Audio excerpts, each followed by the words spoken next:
Hello বন্ধুরা, আরকে কিচেনে সবাইকে স্বাগত। আজকে আমি ভাজা মশলা দিয়ে ইয়াকনিক পোলাও বানাবো।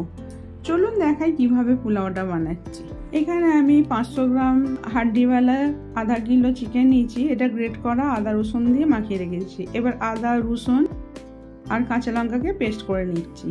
1 কাপ সাদা তেল দিয়ে দিলাম কড়াতে, 2টো তেজপাতা, 3টে ছোট এলাচ, 1 চামচ দেশি ঘি। এটা একটু গরম হয়ে যাওয়ার পরেতে 3টে পেঁয়াজ কুচনা দিয়ে দিচ্ছি। তারপর আদা রসুন আর কাঁচা লঙ্কার পেস্টটা দিয়ে একটু কষে নেব।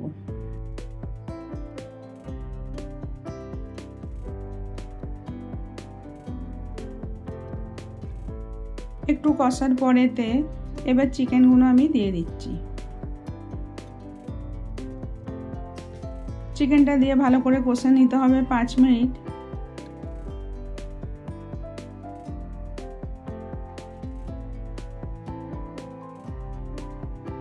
একটু ভালো করে কষে নেওয়ার পরেতে যে ভাজা মশলাটা করছি ওটা হচ্ছে গোলমরিচ 10-12টা, আধা চামচ জিরে, 1 চামচ ধনে, ছোট এলাচ, জায়ফল, জয়ত্রী, তেজপাতা, শুকনো লঙ্কা, ডালচিনি। এটাকে একটু ভেজে নেব।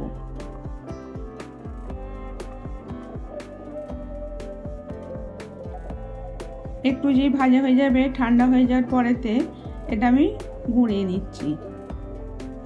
এইভাবে গুঁড়োনো হয়ে গেল। ওই মশলাটাই আমি দিয়ে দিচ্ছি এখন 1.5 চামচ, আবার পরে দেবো। এইভাবে এটাকে একটু কষে নিতে হবে।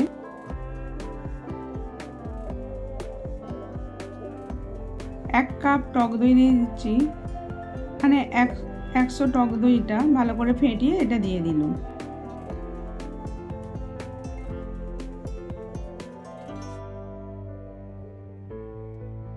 স্বাদ মতো নুন। স্বাদটা কিন্তু জলটা দেওয়ার সময় একটু দেখে নেবেন যে নুনটা যাতে ঠিক হয়। এবার যে কাপের আমি চাল নিয়েছিলাম ওই কাপেরই আমি ডবল জল দিয়ে দিচ্ছি, 6 কাপ জল দিয়ে দিচ্ছি। আমি এই কাপেরই 3 কাপ চাল নিয়েছিলাম, এই জন্য 6 কাপ জল দিয়ে দিচ্ছি। এখানে জলের পরিমাণটা একদম মেপেই দিতে হবে, নালে ভাতটা ঝরঝরে হবে না। এবার এই কাপেরই আমি 3 কাপ 1 ঘন্টা আগে চালটা ভিজিয়ে জল ঝরিয়ে রেখে দিয়েছিলাম।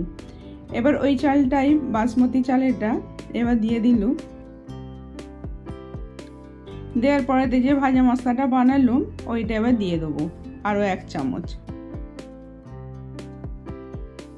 এবার একটু ভালো করে নেড়ে এটাকে আমি জোর আঁচেতে 5 মিনিট সেদ্ধ করে নিয়েছি।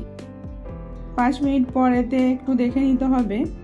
এরপরে আঁচটাকে একদম স্লো করে এবার এটাকে দমে রেখে দিতে হবে আরও 10 মিনিট।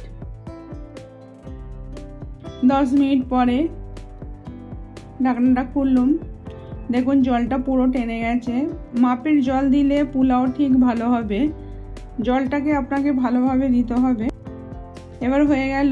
এবার আমি একটা প্লেটে ঢেলে নিচ্ছি। এইভাবে বানিয়ে দেখবেন, এই মশলাটা দিয়ে একবার বানিয়ে দেখবেন। ভালো লাগলে লাইক, কমেন্ট, শেয়ার করবেন। আবার অন্য কোনো রেসিপি নিয়ে আসবো।